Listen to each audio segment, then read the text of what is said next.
Bonjour, madame, monsieur, vous êtes sur Africain et nous avons aujourd'hui comme invité madame Fanny Oursel, qui est donc PDG de la société MNJ et également donc à la tête d'une fondation. Bonjour, madame. Bonjour. Merci d'avoir accepté donc notre invitation. Vous êtes diplômée HEC, une longue expérience dans le conseil en stratégie d'entreprise et communication. Vous avez donc une double casquette. Eh bien, ma toute première question, c'est d'abord vous présenter à nos téléspectateurs. Alors bonjour à tous et merci pour cette invitation. Alors en quelques mots, moi je suis d'abord fille de chef d'entreprise. J'ai une expérience de 15 ans dans les médias et puis parallèlement à ça, je suis également enseignante en intelligence économique, en influence et en marketing digital. Par ailleurs, je suis une femme engagée, puisque je suis présidente d'une association et fondation à Abidjan qui s'appelle Truster et qui lutte contre les violences faites aux femmes. Et donc, depuis un peu plus d'un an, j'ai créé une société qui est spécialisée en stratégie d'entreprise et communication, qui est basée en France, mais également sur le continent africain, avec un business model qui est très inclusif, puisque j'ai fait le choix de former sur place, puisqu'il y a des talents, et puis évidemment ensuite de créer des filiales, parce que je crois que le continent doit s'appartenir, et donc c'est le modèle que j'ai choisi. Oui, donc, mais après 10 ans dans les médias, pourquoi avez-vous voulu monter cette entreprise? Je crois que je voulais arriver à un certain point de légitimité, une expérience qui faisait que j'étais effectivement, ce que je viens de dire, légitime pour conseiller à la fois des présidents de groupe, des dirigeants et des politiques. Et puis j'avais différentes expériences, puisque j'avais également accompagné des politiques par ailleurs sur la présidentielle. J'étais enseignante et je voulais mixer tout ceci dans mon activité principale. Oui, mais pourquoi dans ce domaine et pourquoi aussi l'Afrique? Alors, pourquoi dans ce domaine? Parce que c'est le domaine que je connais, évidemment, c'est mon expertise, c'est mon cœur de métier. Et pourquoi l'Afrique? Parce que je suis chef d'entreprise. Donc, quand on regarde les chiffres de la croissance, l'Afrique aujourd'hui, sur 17 pays, c'est plus de 5% de croissance moyenne. Quant au niveau mondial, on est à peu près à 2,6 et en France, on va être à la fin de l'année à 1,1%. Donc, en fait, l'Afrique, c'est pas vraiment un choix, c'est même une évidence. C'est là que ça se passe. Oui, mais quels sont les pays africains où vous faites vos actions, où vous agissez? Alors, pour le moment, je suis implantée donc au Burkina Faso. Oui. Donc, j'embauche au Burkina Faso et également en Côte d'Ivoire. Mais je n'ai pas de limite en réalité, puisque l'ambition, c'est de créer un groupe. Mais il y a un temps pour former, puisque comme je vous l'indiquais, j'ai fait ce choix effectivement de former les gens. Et donc, ça prend un certain temps pour le faire. Donc, ils sont formés sur des contrats qui sont sur le continent, mais également des contrats que j'ai en France. Donc concrètement, quels sont vos domaines d'action? C'est-à-dire, vous les formez dans quel domaine en Alors, réalité? je les forme sur de la communication, de la stratégie d'entreprise, avec un axe qui est aussi très porté sur l'intelligence économique, puisque c'est la particularité de l'agence, c'est de lier la communication et l'intelligence économique.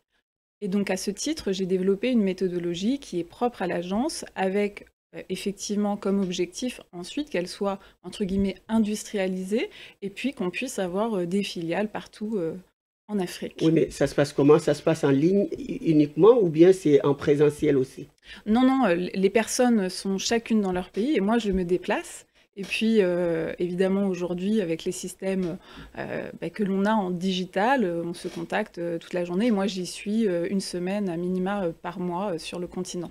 Donc je les forme, ils sont formés sur mes dossiers français, donc ils avancent. Chacun, on a un responsable du lobbying, on a un responsable pour la veille, on a un community manager, puis d'autres personnes qui vont arriver. Donc je prends le temps, en fait, je travaille une méthode et toute la journée, en fait, je suis en lien avec eux. Donc vos étudiants sont basés essentiellement en Afrique de l'Ouest? Sont pour le moment en Afrique de l'Ouest et ne sont pas étudiants. Et Oui, ce sont des personnes qui sont, enfin voilà, en tout cas les personnes avec qui les, j'ai la chance de collaborer. Les exactement, talents. voilà, les Les apprenants, on talents. peut dire. Voilà. Et donc, Selon vous, que représentez-vous l'entrepreneuriat au féminin? Alors l'entrepreneuriat, au féminin, déjà l'entrepreneuriat en général, pour moi, déjà en Afrique, c'est quand même quelque chose qui est très prégnant, puisque c'est là où on a le plus d'entrepreneurs en réalité, hein. Oui. Puisque aujourd'hui, on a quand même un Africain sur 5 qui a créé son entreprise, et puis 3 jeunes sur 5 qui veulent la créer, et surtout, chez les femmes, on a quand même 26%, je tiens à le rappeler, de femmes qui sont chefs d'entreprise en Afrique, ce qui est énorme. Et pardonnez-moi, je Oui. vous en prie. Et alors, qu'est-ce que ça veut dire finalement être entrepreneur au féminin? Je crois que c'est d'abord une vision.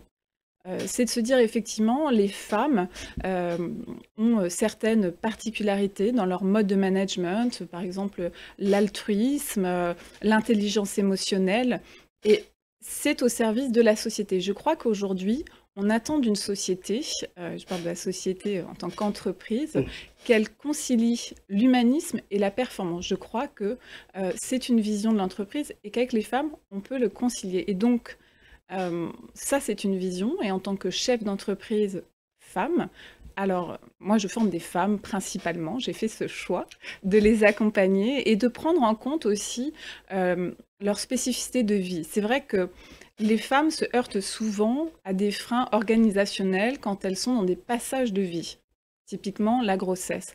Alors je fais ce choix effectivement de les accompagner en les formant et puis en ayant cette conviction que ça n'est pas un frein finalement, certains événements de la vie, mais qu'il faut être là, le prendre en compte et l'intégrer dans l'entreprise. Je crois qu'elles font partie de l'entreprise de demain.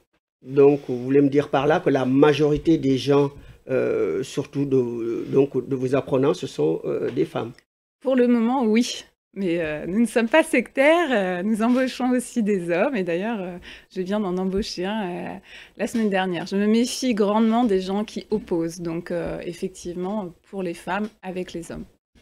Oui. Donc, vous avez été aussi invité au forum économique, le forum économique donc, de Brazzaville, le forum Women économique donc, à Brazzaville. Et donc, pourquoi vous avez été invité d'une part, et puis d'autre part aussi, qu'est-ce qui s'est passé là-bas? Voilà. Alors, j'ai été invitée effectivement pour venir prendre la parole sur mon business model qui est inclusif. Oui. Ce dont je viens de... ce que je viens de vous évoquer, et puis parler de ma fondation, dont on aura peut-être l'occasion de reparler ultérieurement.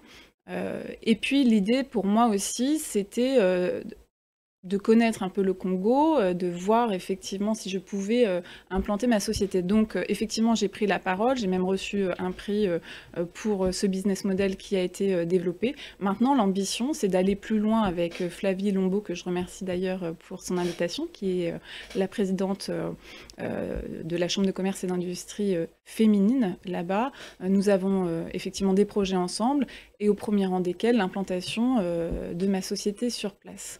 Donc, quand je vais au Congo, je parle de mon business model, mais en même temps, je fais des rencontres, et l'idée, c'est de repérer des talents, ou d'ailleurs, c'est eux qui me repèrent et qui viennent à moi, et l'ambition, l'année prochaine, c'est d'ouvrir ensemble, effectivement, ma société là-bas.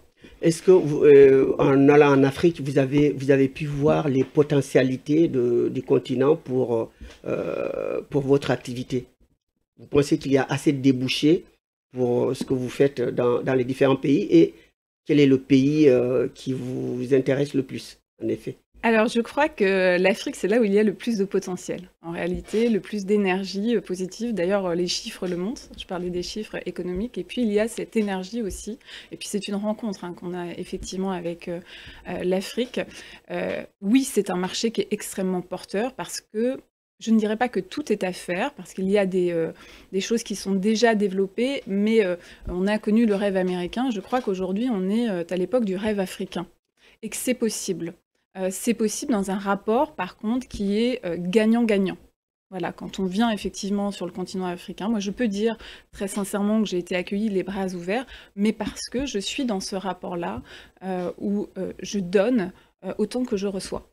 Donc, c'est aujourd'hui, ma société a 1 an et demi, je fais plus de 50% de mon chiffre d'affaires sur le continent africain avec une croissance de plus de 200%.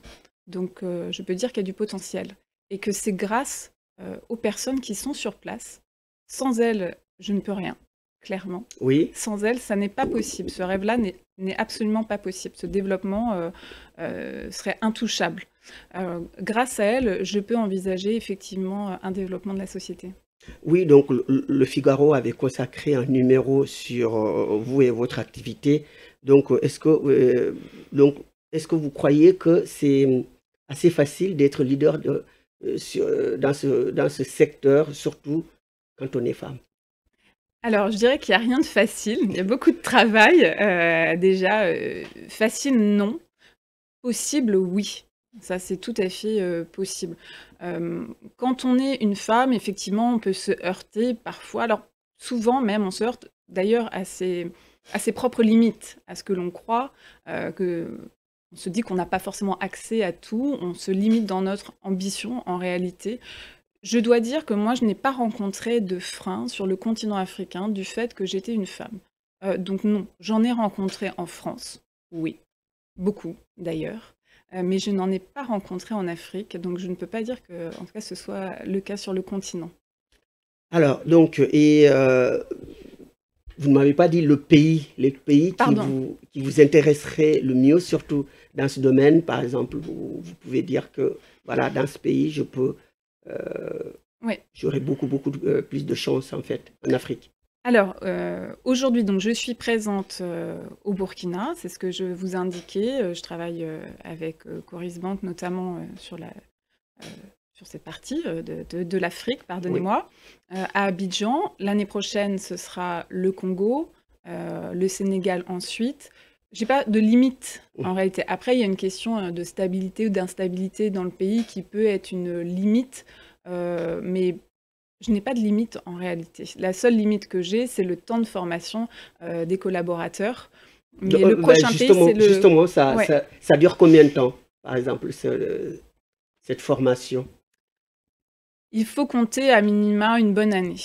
Voilà, D'accord. une année, donc on mise sur les gens. On est vraiment dans une approche qui est humaniste. C'est pour ça que je dis, en réalité, moi, je ne peux rien faire sans eux et je mise sur le long terme.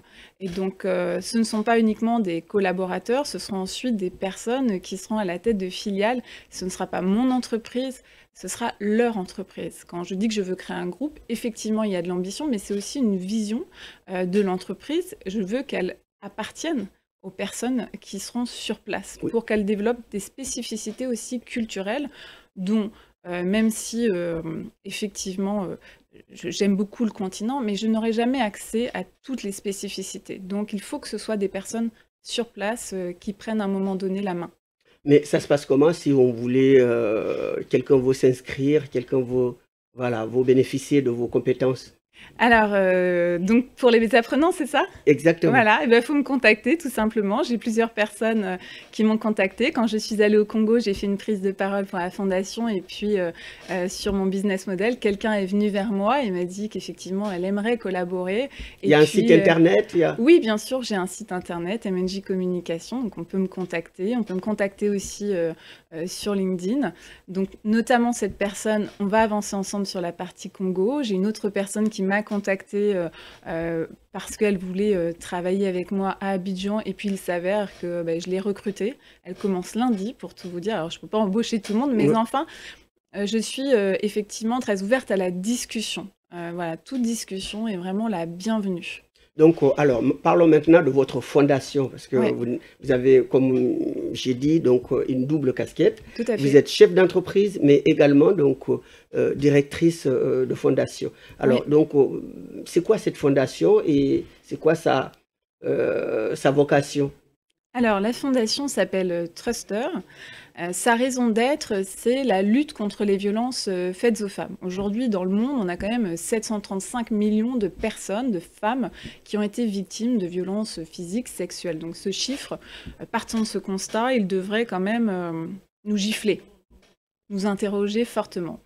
Alors, l'origine, c'est parti tout simplement aussi d'une colère, où effectivement je ne me reconnaissais pas dans le féminisme actuel, qui justifiait certains actes par de la résistance, ou tout simplement qui ne portait pas son regard sur une partie de la planète. Donc voilà, ça c'est la raison d'être profonde.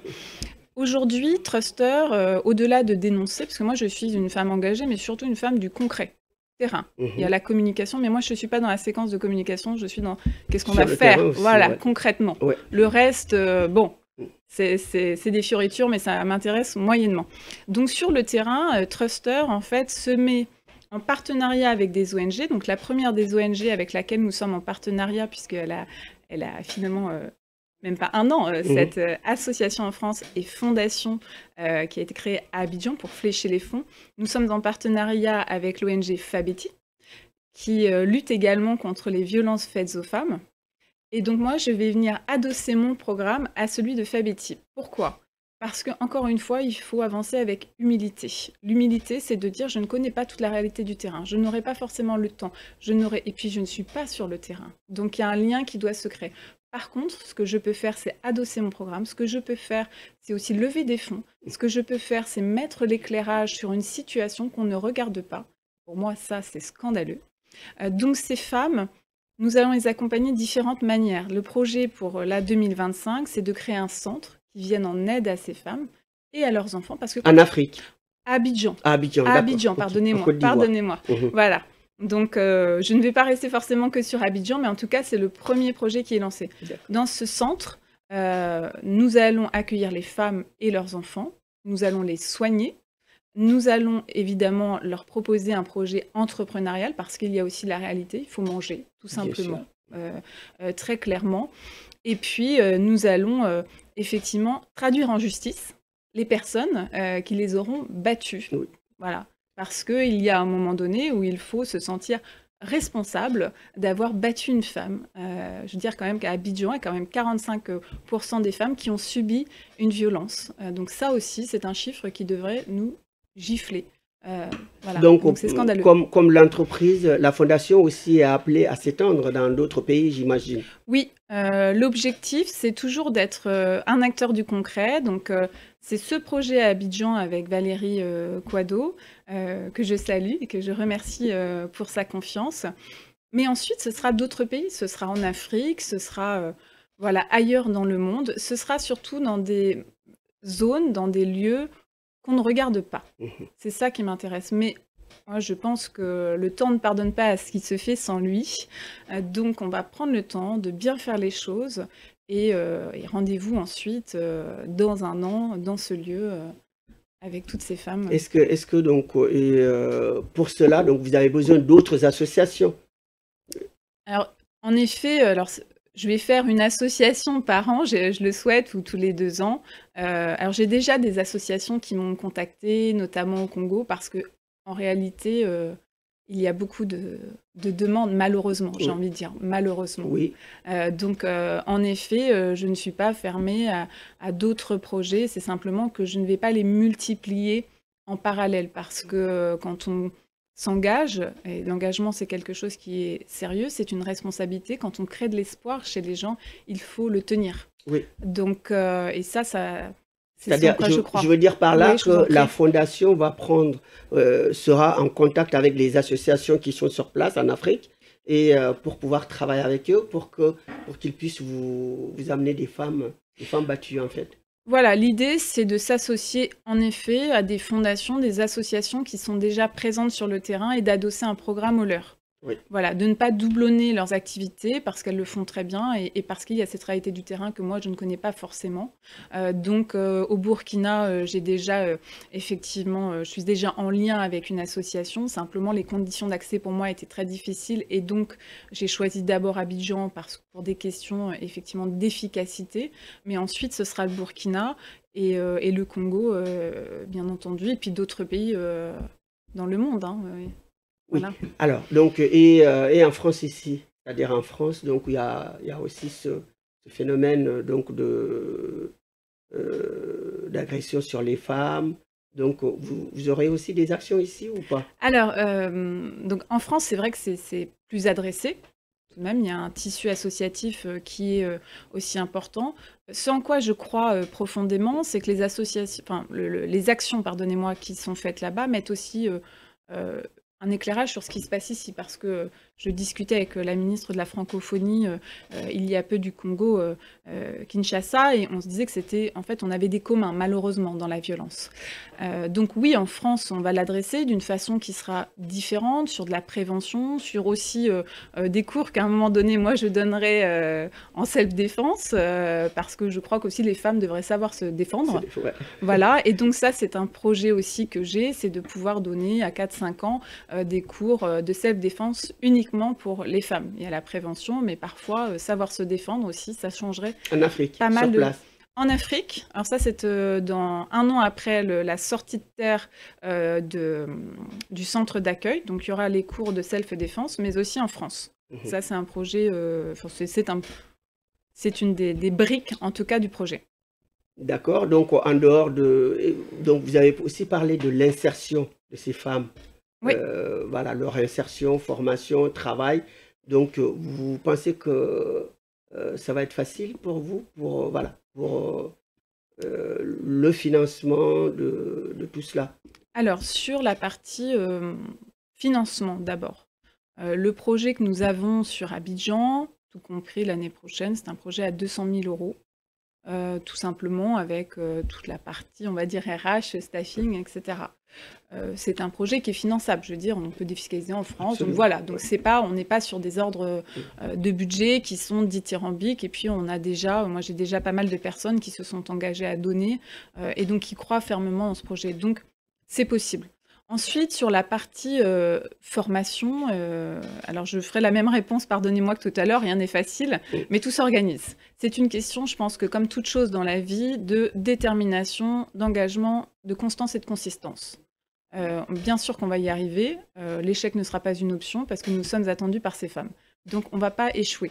Après, peut-être qu'à un moment donné, ce ne sera pas parfait, ça c'est certain, mais trouver des formateurs sur place, ça c'est tout à fait possible. Vous avez des idées sur les domaines, les domaines dans lesquels vous voulez les former, le commerce? Alors moi je suis enseignante par ailleurs, donc j'ai quand même un réseau de formateurs autour de moi. Et je travaille parallèlement à ça aussi avec une école sur le continent africain qui est à Abidjan, mais pas que, qui forme plus d'une dizaine de nationalités. On va être très pragmatique. Encore une fois, moi je suis une femme concrète. Quels sont les secteurs dans lesquels ces femmes peuvent s'insérer? Donc on va tout simplement prendre les chiffres, regarder après en fonction de qui nous avons, de la population, quel est le niveau d'éducation de ces femmes, et nous les orienterons vers des secteurs dans lesquels elles peuvent trouver de l'emploi et voir se développer et s'autonomiser. Peut-être pour certaines aussi sortir du secteur Surtout, informel. voilà, le plus difficile, c'est qu'en Afrique, il y a beaucoup d'analphabétisme, surtout Voilà. chez les femmes. Hein, Mm. et donc, ça va être un peu difficile hein, pour vous, pour les amener à des emplois concrets. Oui, alors je travaille notamment, justement, la rencontre avec Flavie Lombo au Congo est très importante parce qu'elle travaille avec beaucoup de femmes qui sont dans le secteur informel et à l'inclusion de ces femmes. Donc évidemment, c'est ce que je disais tout à l'heure, on va prendre en compte qui nous avons en face. Il ne faut pas non plus se dire nous allons en faire, elles seront toutes des bac+5. C'est pas l'objectif. L'objectif, c'est que ces femmes, elles soient libres et autonomes. Ça, c'est vraiment donc. Je peux pas répondre à cette question en ce sens que il faut que je les voie, il faut que je Oui. sache qui elles sont et on fera. Oui, du sur-mesure, parce qu'on n'aura pas le choix. Et on sera dans le concret, dans le réel. Il y a de toute façon toujours une étape. Il y a l'étape d'aller dans l'entrepreneuriat et de se sortir d'une situation, parce qu'elles sont, par ailleurs, quand même, ces femmes victimes de violences. Donc, il faut leur donner un projet, leur sortir de ce qu'elles sont en train de vivre, de l'enfer qu'elles subissent. Et puis, il y aura cette étape 2, où quand elles seront effectivement autonomisées, on pourra travailler à un autre épanouissement. C'est plusieurs étapes, c'est un chemin, hein. Oui. C'est un début. Donc ça aussi, ça va prendre beaucoup de temps, Oui. j'imagine. Ouais. Comme la formation, 1 an ou plus. Ça prendra. C'est un engagement sur plusieurs années quand on accompagne quelqu'un. D'accord. Alors, donc maintenant, quel message comptez-vous faire passer auprès des femmes ou voilà pour qu'elles puissent s'épanouir, pour qu'elles puissent s'insérer dans la société? par exemple? Donc, quel message fort que vous avez pour leur adresser? Alors déjà, je voudrais leur dire qu'elles doivent avoir confiance en elles, que c'est possible. Ça, c'est quelque chose qui est important. Et je voudrais leur dire aussi qu'elles ne sont pas seules. Elles ne sont pas seules dans ce chemin. S'il y a cette fondation, en effet, c'est pour qu'on avance ensemble. Je crois que c'est la plus belle expression que j'ai entendue dans ma vie et elle vient d'Afrique, c'est ensemble. Donc on est ensemble pour celles qui ont des difficultés et qui ont envie de se sortir d'une situation qui peut être compliquée par rapport à des violences. On est ensemble aussi pour celles qui veulent apprendre un nouveau métier, qui voudraient collaborer dans le cadre de la société. Je voudrais leur dire voilà, qu'elles aient confiance, et c'est tout le nom d'ailleurs de la Fondation, qu'elles se fassent confiance et qu'elles nous fassent confiance. Alors, donc, si on revient un peu sur le forum de Brazzaville, Oui. j'imagine que vous avez rencontré du beau monde. Et qu'est-ce que vous avez appris là-bas et qu'est-ce que vous leur avez apporté?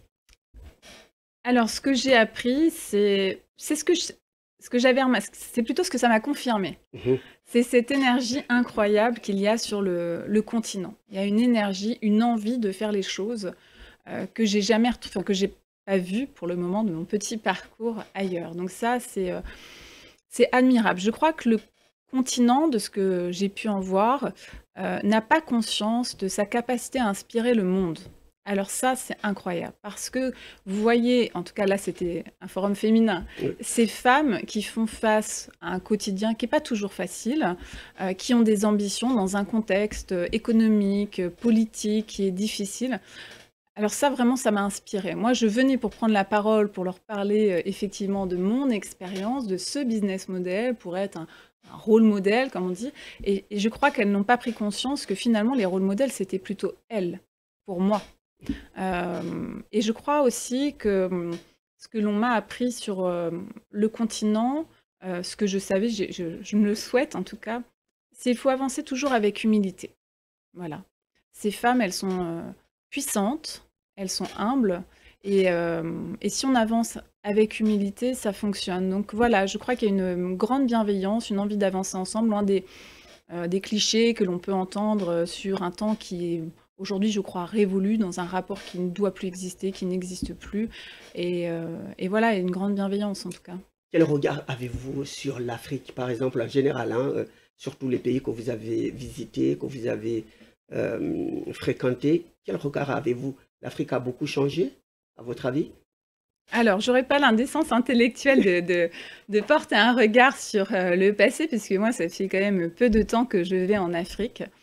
Le regard, si je peux me permettre, effectivement, c'est un peu ce que je viens de dire, c'est que l'Afrique ne se rend pas forcément compte de sa puissance. Ça, c'est assez incroyable. Je trouve qu'effectivement, il y a un potentiel qui est stupéfiant, des talents sur place aussi qui sont capables de beaucoup de choses. Donc en fait, moi, je suis très, très positive. Après, effectivement, il faut être flexible quand on vient en Afrique. C'est-à-dire que si on pense venir en Afrique pour reproduire ce que l'on fait ici, avec notre culture, dans un temps, dans un espace-temps qui est le même, ça ne va pas fonctionner. Et puis en Afrique, on n'est pas attendu. Je veux dire, il y a des talents sur place. Donc on vient plutôt apporter quelque chose en complément. Donc le regard que j'ai sur l'Afrique, c'est en même temps, c'est un écosystème qui est fragile, mais comme toute chose en réalité. Il y a toujours une fragilité. Donc il faut être prudent, respectueux, avoir de la considération. Et à partir de ce moment-là, quand vous avez de la considération, la main est tendue. Donc j'ai un regard plutôt très positif. J'attends plutôt, si je peux me permettre, de l'Afrique, Oui. qu'elle sorte de l'Afrique, qu'elle vienne nous inspirer. Moi, je travaille avec des dirigeants sur le continent et je suis stupéfaite du fait qu'ils ne viennent pas prendre la parole en France, aux États-Unis, pour expliquer leur success story. Pourquoi? Pourquoi, en fait? Pourquoi nous, on vient? Pourquoi l'Afrique, elle ne vient pas?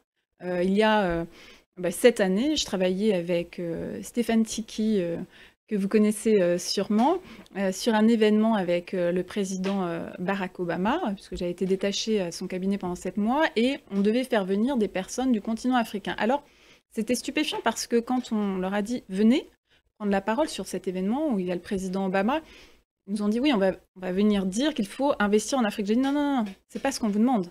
Venez dire que vous êtes inspirant.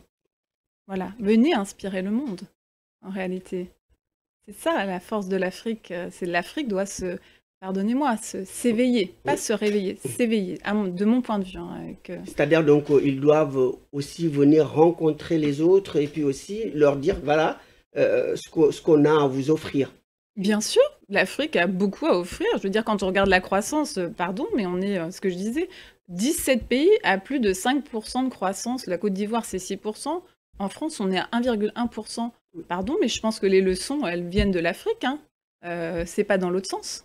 Oui, donc pour vous, si aujourd'hui vous avez des chefs d'entreprise en face de vous, quel message vous leur direz pour aller, surtout s'ils ont envie d'aller investir en Afrique? Quel conseil plutôt? C'est ce que je disais tout à l'heure, c'est d'être dans un rapport gagnant-gagnant, en réalité. Donc effectivement, on ne vient pas faire l'exportation de personnes de chez nous. Il y a des ressources sur place, des ressources humaines. Il faut être conscient qu'en fait, c'est ce que je disais, l'Afrique doit s'appartenir. Il faut former sur place et arriver, encore une fois, en toute humilité. Et je crois, et j'aime mon pays, évidemment, je suis une patriote, mais je pense que nous manquons beaucoup d'humilité quand nous venons en Afrique, et c'est extrêmement gênant dans la posture que nous avons.